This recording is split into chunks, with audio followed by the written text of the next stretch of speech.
Selamat malam semua. Yang belum kenal ntar saling kenalan. Mengikuti dari rumah, kami sedang ada di Den Haag, di restoran Noodleman. Ya. Kayung, terima kasih dapat tempat. Baik, kita belajar. Suaramu masuk loh, ya. Di situ. Ya. Saya mau sharing hari ini tentang kata cukup. Ya, cukup. Saudara percaya nggak? Orang berbuat salah, orang berbuat dosa, orang berbuat jahat, orang berbuat apa saja, itu karena dia tidak pernah merasa cukup dalam hidupnya. Coba renungkan. Kalau orang itu bisa berkata cukup dalam hidupnya, maka dunia itu nggak ada kejahatan. Betul atau tidak? Cukup. Nah, sekarang kita belajar. Sebagai manusia, sulit atau mudah kita berkata cukup? Ayo jawab. Sebagai manusia kita sulit atau mudah berkata cukup? Sulit. Kadang-kadang sulit. Bukan kadang-kadang, sulit. Karena itu sikap dasar manusia.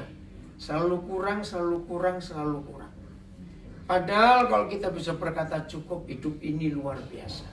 Coba kita buka dulu ayat pertama, 1 Timotius 6 ayat yang ke-8. 1 Timotius 6 ayat yang ke-8. Puji Tuhan, di antara kita, saudara kita Mas Roy dari Pati jauh-jauh datang ke Eropa. Oke. Nanti kita belajar. Hidup ini bukan cuma masalah uang.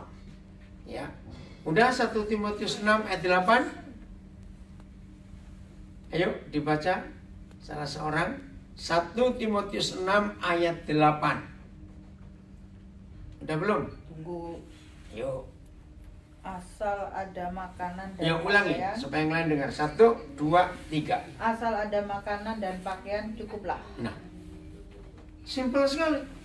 Asal ada makanan dan pakaian cukup. Nah, Sebentar lagi datang. kenapa? Riko Belemset mau datang. Ya, Oh iya, enggak apa-apa, biar nyusul yang datang. Ya. Saudara, Cin mengikuti dari rumah. Cin, apa kabar? Iya. Saya ulangi, ini firman ini luar biasa. Asal ada makanan dan pakaian cukuplah. Saudara, batasan ini yang harus kita miliki dalam hidup kita. Katakan amin. amin. Jadi kata cukup itu sederhana. Asal nggak kelaparan dan nggak telanjang. Selesai. Nah, kalau kita bisa hidup seperti firman Tuhan ini, maka hidup ini tenang, bisa santai, bisa rileks, nggak dikejar-kejar terus. Asal ada makanan dan pakaian cukuplah. Nah, jangan disalah mengerti, kalau gitu orang itu hidup nggak boleh berjuang dong. Salah. Kita tetap berjuang. Nah, coba kita jujur pada diri sendiri. Kalau toh kita bisa berkata cukup dalam hidup ini, renungkan pertanyaan saya. Orang itu tetap bisa dapat lebih atau tidak? Walaupun dia bisa berkata cukup. Bisa. Dan justru orang yang bisa berkata cukup dalam hidupnya, orang itu pasti dapat lebih. Kenapa? Orang yang bisa berkata cukup dalam hidupnya, orang itu tenang. Orang yang hatinya tenang, pikirannya tenang, kerja itu pasti gampang. Betul tidak? Kerja itu pasti gampang. Nah, kalau orang itu kerjanya gampang, dapatnya lebih gak? Karena tenang itu tadi. Nah, jadi jangan dibalik. Supaya aku nggak telanjang dan nggak lapar, aku mesti kerja giat. Nggak salah kata kerja giat. Tapi balik lagi, segiat-giatnya kita kerja. Mau bagaimana? Belum lama ini saya ketemu orang. Ya ternyata dia ketemu seorang dokter. Dokter itu dapat hikmat yang luar biasa. Kenapa Tuhan berikan 2 telapak tangan untuk kerja?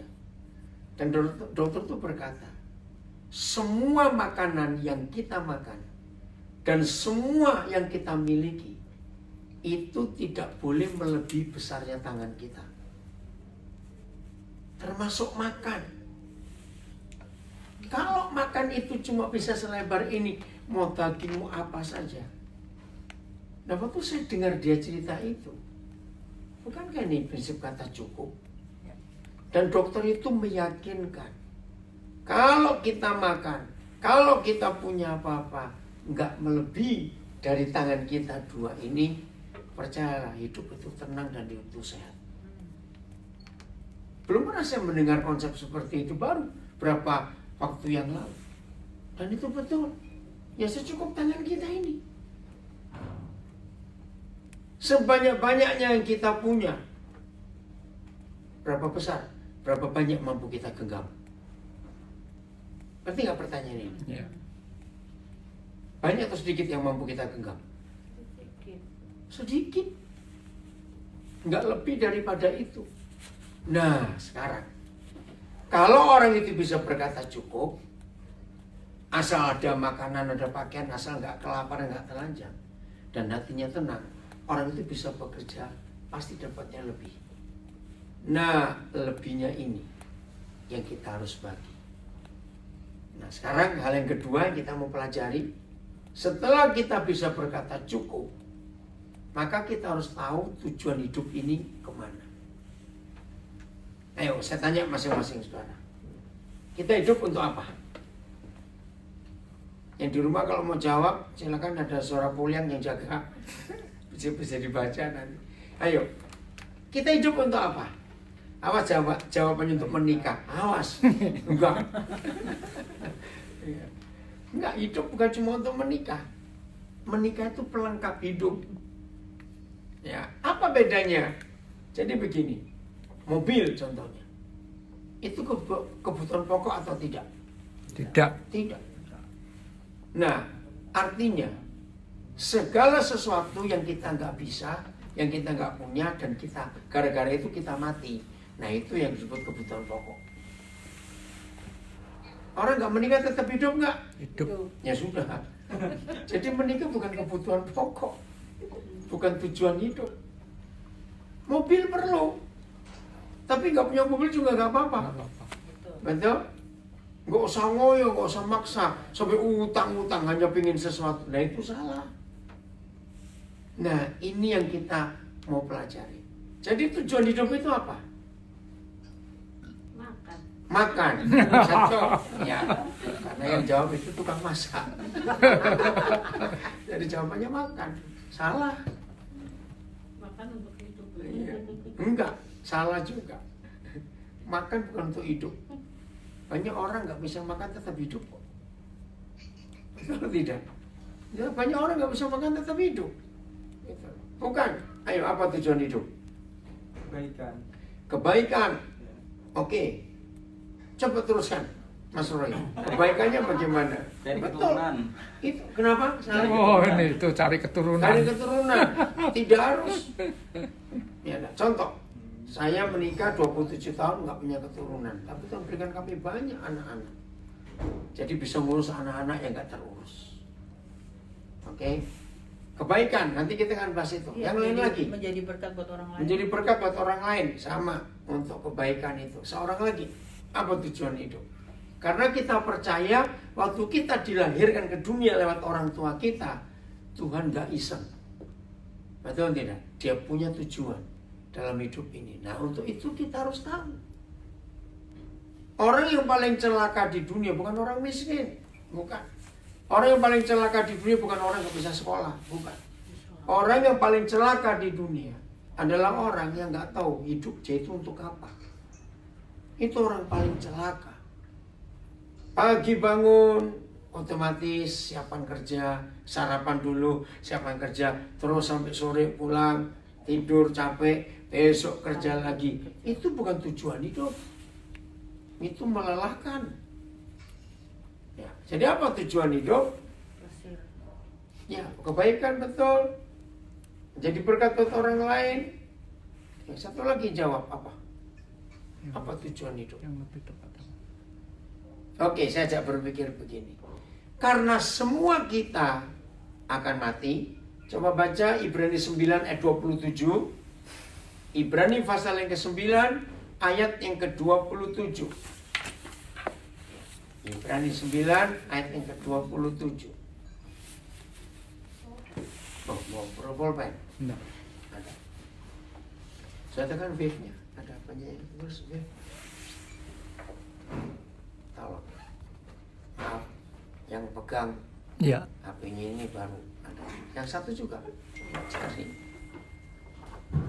Udah, Ibrani 9 ayat 27. Ayo, tolong baca. Apa kamu Ibrani? Ibrani Ibrani 9 ayat 27. Perhatikan saudara, ini hidup manusia. Dan sama seperti manusia ditetapkan untuk mati hanya satu kali saja. Pelan-pelan, pelan-pelan. Sama halnya semua manusia ditetapkan mati hanya satu kali. Dan itu ketetapan Tuhan. Nah, kalau kita sadar bahwa hidup kita ini pasti bisa mati suatu saat nanti, maka di situ kita harus mikir tujuan hidup. Nah, setelah itu apa? Kalimat berikut. Dan sesudah itu dihakimi. Nah, sesudah itu dihakimi. Coba kita mikir apa? Kalau hidup ini harus berakhir, dan dari akhir hidup itu kita harus dihakimi. Dihakimi. Di situ kita bisa menemukan apa tujuan hidup kita. Mencari bekal. Iya, betul. Oke, saya berikan satu contoh kalimat pendek. Begini aja cara mikir. Kira-kira kalau hari itu tiba, misalnya saya harus mati, lalu orang akan nulis apa di batu nisan saya. Nah, kalau saudara bisa menemukan kalimat itu, maka saudara tahu tujuan hidup saudara itu apa. Maaf ya, saya beri contoh. Sehebat-hebatnya seorang maling, misalnya kita ketemu maling yang luar biasa, tetap nggak mungkin berharap pesan ke anaknya, besok kalau bapak mati, tolong tulisin di sini dibaringkan maling terkenal gitu. Ngerti nggak contoh itu? Maka itu kira-kira orang akan nulis apa di batu nisan kita kalau hari itu tiba? Sama seperti semua manusia ditetapkan hanya satu kali untuk mati. Setelah itu dihakimi. Nah, itu tujuan hidup kita. Coba mikir. Saya harap sebelum nanti saudara tidur, yang di Belanda, yang di Indonesia sudah mau bangun, mikir, kira-kira kalau hari itu tiba, orang nulis apa di batu nisan? Maaf, saya cuma cerita ini, jangan mikir macam-macam. Saya tahu, kalau hari itu tiba buat saya, nanti anak-anak Papua akan nulis di batu nisan saya bagaimana saya berjuang untuk mereka. Terima kasih. Artinya, contoh. Terima kasih. Oh ya, nggak tahu mau nulis apa urusan mereka. Nanti, makanya coba temukan itu. Nah, jadi kalau toh kita kerja rajin, pasti Tuhan berkati. Betul? Ada orang yang nggak punya tangan aja bisa sukses. Ya. Betul. Ya toh? Cari di Google, Mas Roy, ini ada orang namanya Nick Vujicic dari Brisbane. Lahir cacat, nggak punya tangan, nggak punya kaki. Empatnya nggak ada kaki, dua nggak ada tangan, dua nggak ada. Nah, maka itu suatu kali dia nulis bagus sekali. Kalau banyak orang bisa ditentukan nasibnya lewat garis tangannya. Terus dia ngomong, lah saya nggak punya tangan, tentukan apanya? Tapi orang itu luar biasa. Itu loh, maka itu ayo kita belajar untuk meyakini ini, ya, bahwa hidup ini ditentukan bukan kita kaya atau miskin, tapi kita berguna buat siapa. Nah, Nick Vujicic ini, Mas Roy, hidupnya luar biasa. Sampai hari ini dia satu-satunya pembicara motivasi yang terkenal di dunia. Nggak punya tangan, nggak punya kaki. Tapi hebat, bisa main golf, bisa main ski, bisa berenang, dan luar biasa. Sudah menikah, istrinya cantik, lengkap, anaknya 2, sudah punya anak, gak bisa bayangan. Nah, itulah hidup. Maka itu yang penting punya tahu tujuannya itu untuk apa. Oke, kita buka sekarang Filipi 1 ayat 22. Nah, inilah tujuan hidup itu yang tertulis dalam kitab suci kita.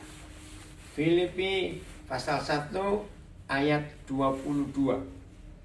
Nah, jadi nanti malam sebelum tidur kita coba merenung. Ya, Filipi 1 ayat 22. Ya, silakan tuh baca. Tetapi jika aku harus hidup di dunia ini. Nah, stop dulu. Perhatikan kalimat ini. Tetapi jikalau aku harus hidup di dunia ini. Orang ini ingin hidup atau ingin mati? Kalau kita dengar kalimatnya. Tetapi jikalau aku harus hidup di dunia ini. Mau mati dia. Dia mau mati. Dia pengen mati. Karena dia tahu kalau mati kemana. Coba lihat ayat 23-nya. Aku didesak dari dua Dua pihak. pihak, betul. Aku ingin pergi dan diam bersama-sama dengan Kristus. Terus? Itu memang jauh lebih baik. Nah, jadi dia tahu aku ingin mati. Bisa diam bersama-sama dengan Kristus. Dan itu lebih baik. Tapi kalau aku, coba baca lagi ayat 22-nya. Tapi kalau aku harus hidup di dunia ini. Mana tuh? 22. Yang pertama, Tetapi- yang 1 Timotius 6 ayat Itu 8. berarti bagiku bekerja memberi Nah, buah. ini loh, stop dulu. Dia ingin pergi bersama Kristus.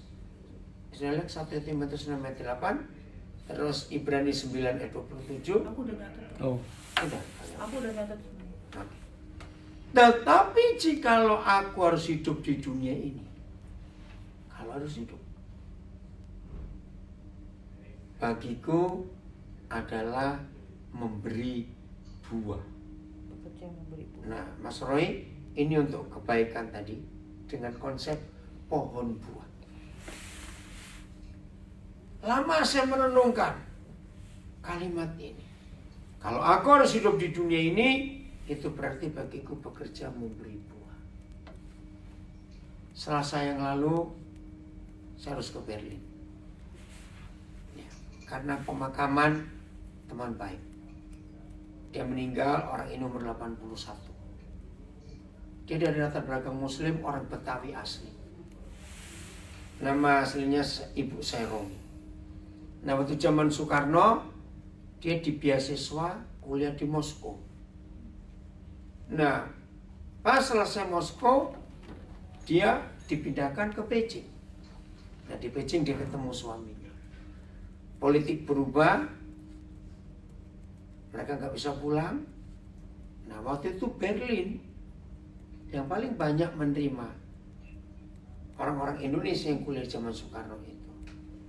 Nah, nggak tahu bagaimana ceritanya, dia kenal Tuhan Yesus, dia berubah. Ya, yang melayat Selasa itu banyak sekali. Sampai bagian pemakaman heran. Kok bisa sampai ratusan orang? Nah, ternyata selama Ibu Seroni ini hidup, dia sangat dikenal oleh mahasiswa Indonesia, mau agama apa saja. Ternyata dia tempat untuk dimintain tolong. Masalah tempat tinggal, masalah surat, masalah uang, masalah kesehatan, masalah apa saja. Oh, jadi di situ saya melihat ini orang memang luar biasa. Selama hidupnya dia berbuah. Anaknya 3. Nah, salah satu anaknya cerita ke saya. Terus terang Pak Daniel, kami ini anak-anak sempat benci kepada mama. Perhatikan katanya. Sempat benci kepada mama. Kenapa? Kami masih ingat waktu kami juga susah. Waktu itu papa mama statusnya belum jelas, stateless. Karena paspor Indonesia nggak ada, di Jerman belum diterima. Untuk makan saja susah. Tapi mama nolong orang terus. Wih, kaget juga. Terus saya ngomong, tapi lihat hari ini betapa mama kalian tuh orang yang luar biasa. Lihat yang layak sampai ratusan seperti ini. Nah, maka itu saudara dalam hidup ini, tujuannya adalah ini. Seperti pohon buah yang berbuah. Coba renungkan. Ada atau tidak pohon buah yang pernah tahu rasa buahnya sendiri? Enggak ada. Ayo mikir. Ada tidak pohon buah yang pernah tahu buahnya sendiri? Oke, jawab lagi yang lain. Ada enggak? Tidak ada. Enggak ada. Aneh. Seharusnya kalau pohon buah itu seperti kita manusia, mau nggak berbuah lagi? Ya seharusnya sebagai manusia mau nggak berbuah lagi? Ayo jawab. Ya. Enggak. Ya. Ya bagaimana? Berbuah tapi nggak pernah tahu rasa buahnya, yang ngerasain orang lain semua. Loh, betul tidak? Logikanya mau berbuah lagi nggak? Yang jawab, mau berbuah lagi nggak? Kalau jadi pohon buah nggak tak pernah tahu rasa buahnya. Ya enggak. Ya enggak. Tapi lihat pohon buah itu tetap berbuah. Jadi hidup yang berbahagia, Mas Roy betul tadi jawabannya itu buat kebaikan. Ada hasil dari hidup kita dan orang lain yang menikmatinya. Tetap bekerja. Jadi harus tahu apa yang kita kerjakan buat orang lain. Kira-kira orang lain melihat hidup kita itu mendapatkan apa dari kita? Jangan dibalik. Kalau aku buat ini, aku kumpul orang itu, aku begini, aku akan dapat apa? Itu konsep yang salah. Tapi berat nggak melakukan hidup seperti ini? Jelas berat. Tapi itu indah. Justru itu tujuan hidup. Maka itu saya balik lagi. Ketika saudara dan saya bisa berkata cukup, justru dapatnya itu lebih. Oh, nggak ada yang amin. Amin. Betul tidak? Waktu kita bisa berkata cukup, justru kita dapatnya itu lebih. Malah orang yang takut kekurangan, ya kan kurang terus. Betul nggak? Ya. Tapi orang yang bisa berkata cukup, waduh itu betul-betul indah dalam hidup ini. Maka itu mulai hari ini, kalau ada di antara kita yang sedang berjuang berat untuk hidup ini, percayalah, kalau firman ini kita taati, firman ini kita lakukan, hidup ini akan luar biasa. Amin. Amin. Kita buka Wahyu 22 ayat 2. Wahyu 22 ayat yang kedua. Akan dibaca lagi nanti. Wahyu 22 ayat 2. Di tengah-tengah jalan kota itu, yaitu di menyeberang sungai itu, ada pohon-pohon kehidupan yang berbuah 12 kali. Ya. Terus Tiap-tiap bulan sekali, dan daun pohon-pohon itu dipakai untuk menyembuhkan bangsa-bangsa. ya. Saudara, Tuhan ingin hidup ini seperti sungai. Ini konsep yang luar biasa. Nah, dalam Yerusalem yang baru, di tengah-tengah kota itu ada sungai. Dan di kiri kanan sungai itu ada pohon-pohon. Dan berbuah 12 kali. 12 kali, setahun sebulan sekali. Itu luar biasa, nggak ada seperti pohon buah bisa setiap bulan berbuah. Nah, itulah gambaran hidup kita masing-masing di dalam Tuhan. Kalau kita mau jadi pohon buah yang benar, maka ada hasil yang keluar dari hidup kita ini. Dan itu luar biasa. Dan ingat, nggak cuma berbuah sebulan sekali, 12 kali setahun, tapi daun-daunnya untuk obat bagi segala bangsa. Saudara percaya nggak hidup kita bisa jadi obat buat orang lain? Betul. Amin. Amin. Hidup ini bisa jadi obat buat orang lain. Kita menghibur orang, kita memberi orang semangat, kita buat orang bisa bahagia, kita bisa buat orang bisa bersuka cita. Ini contoh yang ada. Ayo kita lakukan itu. Pohon buah, daunnya untuk obat.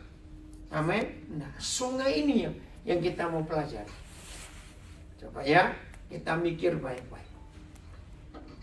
Saya tahu tidak semua saudara pernah tahu mata airnya sungai sampai ke muaranya. Rata-rata manusia tahu muaranya saja. Betul? Ya. Nah, saya tanya, coba renungkan ya, yang belum pernah tahu. Air yang keluar dari mata airnya dengan air yang keluar dari muaranya, mana lebih banyak? Ini dari muara.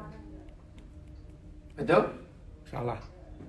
Ayo, betul atau salah? Cuma ada satu dan ada dua. Karena mata air cuma sedikit keluarnya. Nah, William, logikanya salah. Artinya bagaimana pengeluaran bisa lebih besar daripada pemasukan? Iya atau tidak? Ya. Loh, iya atau tidak? Coba bayangkan. Tapi faktanya begitu. Justru air yang keluar dari mata airnya itu kecil. Tapi yang keluar ke muaranya, wah, Banyak. enggak tahu berapa ribu persen itu. Tahun 75 bulan Desember saya belajar ini waktu di Kalimantan. Pernah dengar nama Sungai Mahakam? Ya. Nah, itu pertama kali saya tahu sungai dari Sumber. dari sumbernya sampai ke muaranya. Ternyata kecil. Coba yang orang Jakarta, Kali Ciliwung, mata airnya di Gunung Salak, di Bogor. Muaranya di Priok, di Ancol, di sana gede sekali. Saudara, inilah yang Tuhan ajarkan kepada kita semua sebagai manusia. Jadilah sungai, katakan amin dulu. Amin. Jadilah sungai. Walaupun masuknya sedikit, keluarnya bisa banyak. Nah, sungai itu melawan hukum ekonomi dunia. Ya betul toh? Kalau pengeluaran lebih besar daripada pemasukan, masih ingat pepatah Indonesia? Maka pasak lebih besar daripada tiangnya. Tiang. Ambruk. Nah, sejak tahun 75 itu saya hidup pakai prinsip sungai sampai hari ini. Kenapa? Ada suara bukan? Kok ada gambar? Keluar sebentar. Loh, iya tahu. Cara pencet? Enggak. Enggak. Soalnya ini luar biasa. Ya, di ruangan ini hanya Pak Poljok yang tahu betul bagaimana prinsip saya hidup tentang sungai. Masuknya dikit, tapi keluarnya bisa banyak. Dari mana? Ayo kita belajar. Satu, debit air sungai itu nggak tergantung dari sumbernya. Nomor satu, ada hujan. Betul nggak? Kalau hujan turun, air sungai bertambah nggak? Tambah. Nah, ini kita belajar. Hujan itu hasil jeripaya sungai? Bukan. Itu karena Tuhan. Yong, tadi sebelum kita mulai, kita diskusi, kok usah takut. Mas Roy, saya juga ngomong tadi, ada Tuhan di atas semuanya. Nah, air sungai itu bertambah karena ada hujan. Dan hujan bukan hasil jeripaya sungai, tapi Tuhan yang menambahi. Yong percaya ini, Mas Roy percaya. Sesedikit-sedikitnya hasil yang kita terima dari jeripaya kita. Perhatikan, saya ulangi, termasuk yang di rumah ngikuti. Seberapapun kecilnya hasil usaha kita, itulah mata air sungai. Syukuri, jangan diomeli. Setuju saya ngomong ini? Syukuri. Terima kasih Tuhan. Walaupun sedikit. Tunggu ada hujan akan turun. Nah, waktu saya mau menikah, saya bicara pada calon istri saya waktu itu. Karena saya sebagai hamba Tuhan, saya bilang income kita nanti 2. 1, kalau saya pelayanan, 2 itu bonus. Dia pikir bonus itu bagaimana? Nanti lihat aja. Artinya, kalau saya nggak mengerjakan apa-apa, tiba-tiba saya dapat sesuatu. Nah, itu bonus. Nah, saya bilang pada dia, nah bonus ini nggak boleh kita pakai 1 rupiah pun tidak. Terus kita salurkan ke sungai ini. Kan saya punya pelayanan, itu sungai saya. Saudara, lewat tahun ketiga dalam pernikahan kami, istri saya betul-betul kagum lihat Tuhan. Ternyata bonus yang kami terima itu ribuan persen daripada hasil pelayanan. Maka itu kami bisa nyekolahkan begitu banyak anak, kami bisa buka sekolah begitu banyak. Tadi saya cerita sama Kopinwi dari Munsi, luar biasa. Itu ribuan persen, nggak cuma ratusan. Nah, istri saya dulu sebelum menikah itu akuntan di bank, orang bank. Nah, di waktu kami menikah ya saya serahkan soal keuangan. Tapi tahun ketiga dia capai. Sampai hari ini nggak pernah nulis lagi. Loh kenapa? Ini loh yang fakta. Buat saya masuknya itu nggak tetap, keluarnya tetap.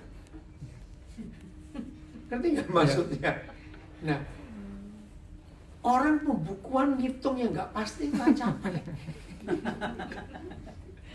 Betul. Keluarnya itu pasti untuk bayar ini, sekolahkan ini, bayar itu. Lah masuknya nggak pernah pasti. Tapi bisa luar biasa Tuhan bekerja. Ya udah, 1 tahun keempat sampai ini kami nggak pernah nyatet apa-apa. Apa yang mau dicatat?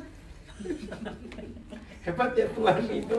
Dan itu fakta, sampai hari ini kami bisa hidup. Nah itu prinsip sungai. Dia bingung nggak ada. Iya, lu maksudnya nggak tetap kok, yang keluar tetap kok. Hebat sekali. Jadi maka itu hidup ini nggak perlu takut untuk menghadapi apa saja, asal ada makanan dan pakaian cukup. Kalau kita bisa usaha lagi yang lain, nah itu bonus dan salurkan. Coba mikir sungai lagi. Ada nggak sungai rakus? Ayo mikir, ada nggak sungai rakus? Apa itu sungai rakus? Ya seperti orang rakus itu loh. Semua yang didapat untuk aku, untuk aku, untuk aku. Nah kalau ada sungai rakus, catat, tanggulnya pasti jebol. Kenapa? Kebanyakan. Iya, diserap semua airnya itu. Ya jebol tanggulnya. Aneh, sungai itu aneh. Mereka bisa berkata cukup, maka itu nggak diserap. Ada tanah loh. Mana ada sungai ribuan kilometer di Talut? Nggak mungkin bukan? Nah sungai itu nggak pernah rakus. Yang kedua, apa terjadi kalau sungai itu pelit? Saya mikir, Ikannya mati. ikannya mati, bukan? Ayo, kering, salah. Malah banjir salah. Loh, apa itu pelit? Pengeluarannya diperkecil. Bayangkan kalau sungai muaranya dipersempit. Jadi apa itu? Banjir. Banjir meluap. Sungainya rusak, orang-orang di sekitarnya ikut mati. Hebat gak sungai ini? Maka itu kita lihat Alkitab luar biasa. Yang bersyukur ada nudel main. Mulai hari ini berubah konsepnya, gak usah takut. Biar Tuhan yang bekerja. Betul? Sungai. Saya nggak tahu saudara kerja apa, hasilnya berapa. Nggak usah takut. Ada bonus yang turun dari surga. Amin. Yang kita nggak pernah tahu. Ya? Nah inilah hidup. Jadi kalau kita bisa berkata cukup, hidup itu tenang. Apa tadi cukup? Asal nggak kelaparan dan nggak telanjang. Ya sudah. Makan dan makan. Jadi kalau kita hidup seperti itu, dunia ini akan berubah. Dunia ini rusak karena orang rakus. Betul atau tidak? Iya. Dunia ini rusak karena orang rakus. Mas Roy, Tuhan tahu. Anak 3 loh, masih kecil anak 3. Tuhan tahu yang dibutuhkan. Udahlah. Ya. Kalau Tuhan bisa, Mas Roy bisa ketemu dengan Kwayung, itu ada jalan Tuhan yang luar biasa. Nggak mungkin cuma stop di sini, pasti ada yang lain lagi. Ya. Nanti bisa saling cerita teman-teman ini. Oke, ada yang mau tanya sampai di sini? Ada yang mau tanya? Mana Riko? Siapa pulang aja? Nggak apa-apa. Jangan pulang aja. Tidak apa-apa. Ada yang mau tanya? Ayo. Nah itu kok cuma pakaian sama apa? Makan. Makanan. Lah tempat tinggalnya? Ya otomatis. Oh, Otomatis itu. Tuhan itu adil. Ingat Tuhan Yesus berkata, burung-burung di udara mana punya ATM? Iya toh? Luar biasa. Masih hidup Tuhan pelihara kok. Tuhan pelihara. Apalagi kita. Ya itulah asal bisa berkata cukup. Nah, ada yang lain mau tanya?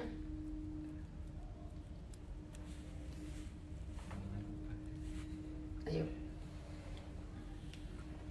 apa le? Tanya apa le? Ayo. Punya bojo boleh berapa gitu?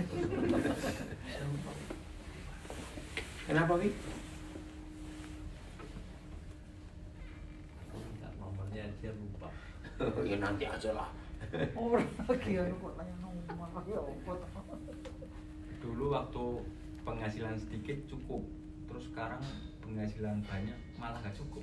Ya itu. Iya, dengar ya, ada yang tanya. Dulu penghasilan sedikit bisa rasa cukup. Setelah penghasilan banyak, kok malah kurang? Nah, jawabannya salah manajemen. Ya, Ya. kembali kepada yang dapat sedikit dulu. Ya, cukupnya itu. Memang ada ayatnya loh di dalam Pengkhotbah pasal yang ke-7. Orang yang mendapatkan banyak justru pengeluarannya banyak. Betul, ya. Iya toh? Contoh. Ini di Indonesia, nggak bisa beri contoh di Belanda. Dulu waktu gaji cuma pas-pasan. Paling di rumah cuma ada kipas angin satu, nggak ada AC. Kulkas ya kecil, Cukup. cukup. Nah setelah penghasilan tambah, uangnya ada, Ganti tambah air. AC. Ganti airco. Iya. Kalau saya tambah AC, tambah beban listrik lagi. Listriknya mahal. Tambah lagi. Dulu cukup dengan motor, ya pajaknya cuma begitu. Ada uang lebih, beli mobil. Nah, pengeluarannya lebih banyak kalau punya mobil. Ngerti ya soalnya ya? Itulah. Maka itu walaupun penghasilan banyak, tapi pola hidup seperti penghasilan pas waktu itu. Nah, kalau bisa kita simpan, kita simpan. Kalau kita perlu bagi, kita bagi. Penghasilan banyak, bojo banyak juga ya. Gimana dong? Gak usah dengerin soalnya. Loh iya kok. Oke ya, jadi tergantung bagaimana cara kita memanage, mengelola keuangan itu. Jelas? Siapa Yung? Riko. Ada yang mau tanya? Kita baca satu ayat lagi ya. Kita Tadi Pengkhotbah piro kode? Pengkhotbah, aduh lupa ini ada Alkitab ya 7 kok nggak salah. 7. Coba ada yang Alkitab nggak di sini? 7 ayat berapa? Nih jujur cari dulu saya nggak bawa. Coba cek Oh, di mana. foto itu nggak bawa Alkitab itu. Nah ya di sini dipakai untuk live streaming. Ada yang bawa Alkitab nggak? Sini. Apa pinjam? Oh pulang. Oh iya. Iya, iya. Oke Romi. Malam. Berkati ya. Ya, sama-sama. Berkati, selamat. Sudah berbagi. Iya. Ya. Harus semua. Ya. Ya oke. Besok ya. Oh ya besok di Sion ya. Besok. Pinjam di situ. Apa yang ada toh? Ya ada ini Bu. Di sini. Tolong bukain. Ini langsung. Bentar ya. Pengkhotbah.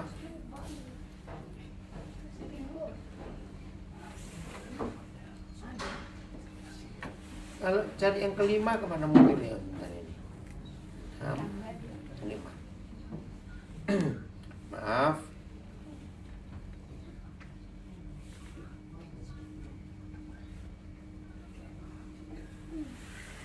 Oh, Pengkhotbah 5. Pengkhotbah 5 ayat. Bentar. Mulai ayat yang ke 8. Ayat ini yang di tengah atau yang di pinggir? Ini ayat berapa tulisannya nih? Ini ayat berapa? 59 atau 10? 10. Oh 10 ya. Coba bacain. Pengkhotbah apa baterai habis? Ini yuk ada charger. Enggak. Oh. Coba lihat Pengkhotbah 5 ayat 10. Bacakan. Siapa mencintai uang tidak akan puas dengan uang. Ya.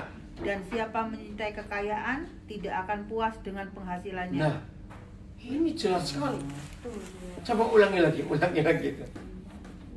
10 sampai berapa itu ya? Apa? Siapa mencintai uang tidak akan puas dengan uang. Nggak akan puas. Dan siapa yang mencintai kekayaan tidak akan puas dengan penghasilan. Terus? Ini pun sia-sia. Sia-sia. Terus? Dengan bertambahnya harta, bertambah pula orang-orang yang menghabiskannya. Nah, itu loh. Nah, kok bener itu ya? Bener. Terus? Dan apakah keuntungan pemiliknya selain daripada melihatnya? Iya, cuma ngeliat aja, ngemut driji cuma ngeliat. Terus? Enak tidurnya orang yang bekerja, baik ia makan sedikit maupun banyak. Tetapi kekenyangan orang kaya sekali-sekali tidak Buat dia membiarkan dia tidur. Iya Masa toh. orang bisa tidur Ayo, ya? coba. Kasihan. Mana yang tetap tidur? Orang miskin, orang kaya malam-malam dengar pintu kebuka. Yang tidur yang mana?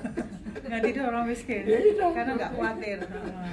Terus baca lagi. Ada kemalangan yang ini dia. menyedihkan. Ada kemalangan yang menyedihkan Kulihat di bawah yang matahari. kulihat di bawah matahari ini. Kekayaan yang disimpan oleh pemiliknya menjadi kecelakaannya Nah. sendiri. Itu ngeri sekali. Terus? Dan kekayaan itu binasa oleh kemalangan. Aduh. Sehingga tak ada suatu pun padanya untuk anaknya. Ya, habis. Habis. Iya, itu.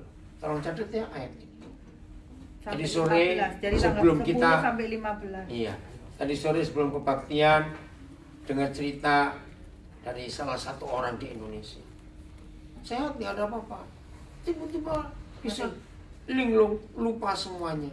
Hanya gara-gara surat tanah dipegangkan seseorang. Oh, Nggak tahu apa urusannya, kita tahu. Tahu-tahu diminta nggak boleh, kamu bisa dijual juga. Langsung stres.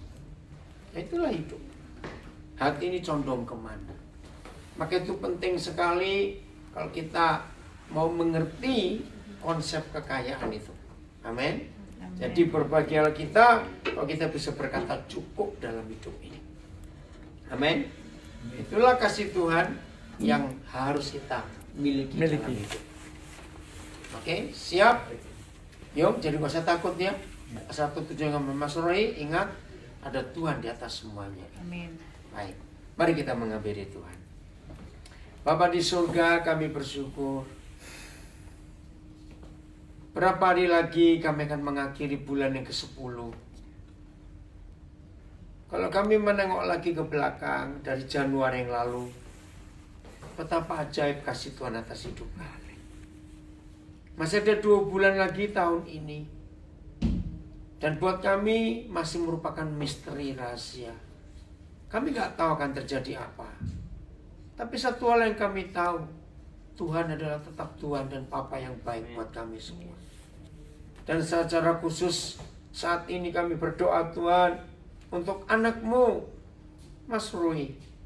Datang jauh-jauh dari Indonesia untuk merantau ke Eropa. Dan sudah tiba di Belanda. Tuhan, pembelaanmu kau nyatakan buat dia. Kalau malam ini Mas Roy bisa duduk bersama-sama kami dan mendengar firman Tuhan. Walaupun secara agama dia bukan Kristen, tapi yakinkan dia bahwa Tuhan sayang dia. Istri dengan 3 anak yang menunggu di Indonesia, lindungi mereka, hiburkan mereka, biar kebutuhan mereka pun tercukupi.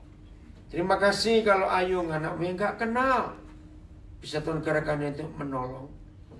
Maka itu Tuhan, pergumulan Ayung untuk hidup, untuk bisnis, biarlah firman yang dia dengar malam ini memotivasi dia untuk hidup ini punya tujuan. Terima kasih untuk kasih-Mu. Bahkan semua kami yang ada di sini, termasuk yang di rumah yang mendengarkan, Tuhan Yesus, kami mau hidup melakukan firman-Mu. Sungguh kekayaan itu ternyata tidak selalu manis. Kalau kami tidak menggunakannya dengan baik, itu bisa menjadi celaka buat kami. Terima kasih untuk pengkhotbah firman-Mu tadi. Kami mau belajar untuk itu. Terima kasih Bapak, beri semua kami tidur nyenyak malam hari ini. Besok Kami kembali pada tanggung jawab kami masing-masing. Tuhan menolong. Bapa sangat tahu apa yang sedang kami gumulkan dalam hidup ini.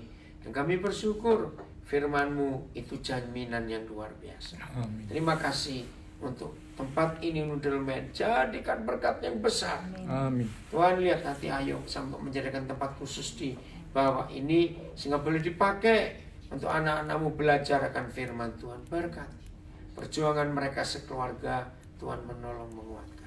Terima kasih. Tim yang bekerja, Tuhan berikan kekompakan dan mereka semua bekerja dengan sukacita. Besok ada hari baru lagi yang kami menantikan Tuhan. Berkati semua kami yang ada sampai kami kembali ke rumah kami masing-masing. Tuhan Yesus Immanuel buat kami semua, termasuk di rumah yang mendengarkan dan juga memberkati. Ini doa kami, ini ucapan syukur kami dalam nama Tuhan Yesus. Amin. Amin. Puji Tuhan. Sampai besok di Sion. Ya, sampai besok di Sion. Ya. Dari mana?